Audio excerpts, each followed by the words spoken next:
మీరెవరు సర్వీస్లో లేరు. మాట్లాడిన వాళ్ళు ముఖ్యులు ఎవరైతే ఉన్నారు ఉద్యమంలో ఉన్నవాళ్ళు, మీరు ఉద్యమం నాయకత్వం వహిస్తే మరి ఉద్యోగులు మీ వెంట వస్తారు.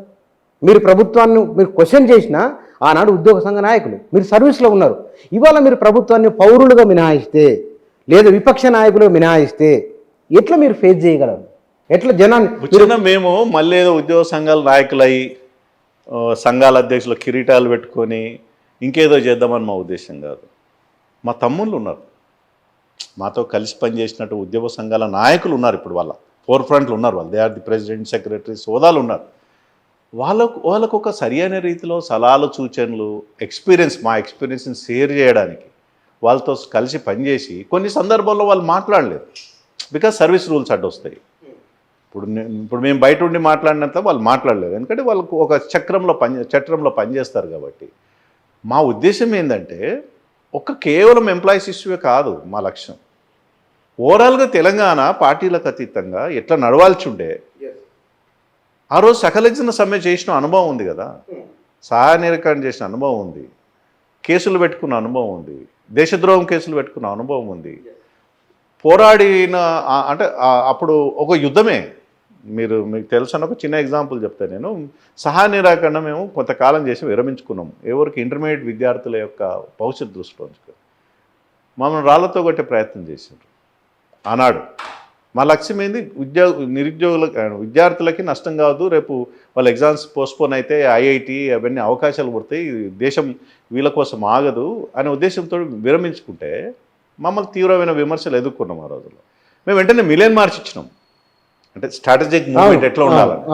ఒక విరమణ తర్వాత ఇంకొక పోరాటం ఉండాలని మిలియన్ మార్చ్ ఇస్తే అది సక్సెస్ అయింది. అంటే అనేక వ్యూహాత్మకమైనటువంటి ఉద్యమాలు ఆ రోజు మేము నడిపిన అనుభవం ఉంది. ఇది చాలా చిన్న సమస్య. ఇవాళ ఉద్యోగుల సమస్యలు 5 డిఏలు పిఆర్సీ స్మాల్ ఇష్యూ, కూర్చుంటే మాట్లాడుకుంటే పరిష్కారమయ్యే మార్గాలు ఉంటాయి. మేము కేవలం దానికి మాత్రమే పరిమితం కాకుండా ఇవాళ తెలంగాణ సమాజం ఎదుర్కొన్నటువంటి అనేక సమస్యల్ని మేము ఉద్యమంలో భాగస్వామ్యం కూడా అంటే పోరాటంలో ఉన్నాం కాబట్టి ప్రభుత్వాలకు సలహా ఇస్తూ రాజకీయ నాయకుల వేదికలపైన మాట్లాడుతూ ఇట్లా ఉండేది కాదు, ఇట్లా ఉంటే బాగుంటుందని ఒక సమన్వయం చేసే ప్రయత్నమే మాది. It's a coordination between government and organisations. సంఘాలుగా ఉన్నటువంటి ఆల్రెడీ ఉద్యోగ సంఘాలకి ప్రభుత్వానికి కోఆర్డినేషన్ కావచ్చు, పార్టీలకు ఉద్యోగ సంఘాల కోఆర్డినేషన్ కావచ్చు, ఓవరాల్గా ప్రజలకు ఉద్యోగ సంఘాలకు కోఆర్డినేషన్ కావచ్చు. మేమేమనుకున్న ఒక సమన్వయంగా ఒక కమిటీ రూపంలో మాతో కలిసి వచ్చే వాళ్ళతోటి, అప్పుడున్న వాళ్ళు ఉద్యమ నాయకులు కలిసి వచ్చి, అప్పుడు జేఏసీ ఉంది, జాయింట్ యాక్షన్ కమిటీ. మళ్ళీ మేము జేఏసీ పెట్టుకొని పోతే మంచిగా ఉండదు. కోదండరాం గారు ఒక ఎమ్మెల్సీగా ఉన్నారు, ఆయన అధికార పార్టీలో ఉన్నాడు, అయినా పిలుస్తాం ఈ కోఆర్డినేషన్కి. ఒక సమన్వయ ధోరణి తప్ప మేము నాయకత్వం అయిద్దామనో ఇంకేదో చేద్దామనో మళ్ళీ ఏదో చేద్దామనే లక్ష్యం అది కాదు. కానీ ఇక్కడ రేవంత్ రెడ్డి మాట్లాడిన మాటల్లో రాష్ట్ర ప్రభుత్వ ఆర్థిక స్థితిగతులు ఏమిటో ప్రజలకు తెలియాలి కాబట్టి ఒక ట్రాన్స్పరెన్సీ ఉంది అనే భావన అని కాంగ్రెస్ వాళ్ళు అంటున్న మాట. అంటే రేవంత్ రెడ్డి గారికి ఉద్దేశం మంచిదే కావచ్చు. మీకు ఒక పాయింట్ రెఫర్ చేస్తానా, మనం ఓత్ తీసుకుంటాం. మనం ప్రమాణ స్వీకారంలో కొన్ని పాయింట్స్ ఉంటాయి, మీరు బాగా అబ్జర్వ్ చేయండి. కరెక్ట్, రెండు ప్రమాణాలు ఓత్ ఆఫ్ సీక్రెసీ కూడా ఉంటుంది. ఒకటేమో ఓత్ ఆఫ్ అథారిటీ అంటే అధికారాన్ని, సీక్రెసీ ఉంటుంది. నీకు హక్కు లేదు, రాజ్యాంగం ప్రకారం అన్ని విషయాలు చెప్పే హక్కు నీకు లేదు, చెప్పకూడదు. నువ్వు ప్రమాణం చేసినావు, దేవుని మీదనో దేనికే దాని మీదనో ప్రమాణం చేసినావు. It is not your right to disclose everything to the people. నీకు ప్రత్యక్షంగానో పరోక్షంగానో నీ దృష్టికి వచ్చిన విషయాలు కొన్ని చెప్పాల్సి ఉంటాయి, కొన్ని చెప్పకూడదు ఉంటుంది. ఇది దివాలా రాష్ట్ర ఆర్థిక పరిస్థితి అంటే ఆల్మోస్ట్ ఇట్స్ డిటరాయరేషన్. అంటే ఇక ఇది అయిపోయింది, దీని తర్వాత ఏం లేదు అన్నటువంటి విషయాన్ని ప్రజల్లో ఒక తీవ్రమైన ఆవేదన గురి చేస్తుంది, మనోవేదనకు గుర్తు చేస్తుంది, ఇంకేం భవిష్యత్తు లేదా అనేటువంటి భయం సృష్టిస్తుంది. అట్లాంటి విషయాలు చెప్పకూడదు. చెప్పాల్సిన వాళ్ళకి చెప్పి పిలుచుకొని మాట్లాడు. ఆదాయం ఎంత ఉంది, వ్యదాయం ఎంత చెప్పడంలో తప్పు కాదు. అంతకన్నా ఎక్కువ నేను ఏం చెయ్యాలంటే ఇక నా వల్ల కావట్లేదని కదా దాని అర్థం. రేవంత్ రెడ్డి గారు మాట నా వల్ల కాదు అంటే ఎందుకు మరి? You are the chief minister, you are the chief minister of state, ప్రజలు ఎన్నుకున్నటువంటి ఒక నాయకుడు. అంటే ఆయన విధిలేని పరిస్థితులలో మాట్లాడుతున్నట్ల లేదు, ఒక ప్రత్యామ్నాయ మార్గాన్ని అన్వేషించడంలో విఫలమైనందువలన ఏమై ఉండొచ్చు?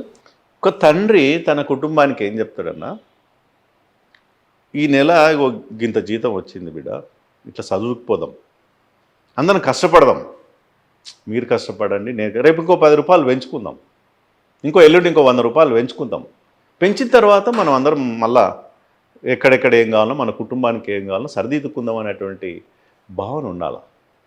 తండ్రి కాడెత్తేసడం కన్నా ఇక ఏమైనా చేసుకోపండ్రా భయ్ మీరు, నా వల్ల కాదు, ఇక అప్పులు చేసి పెట్టిన అప్పులోడు అడుగుతుంది.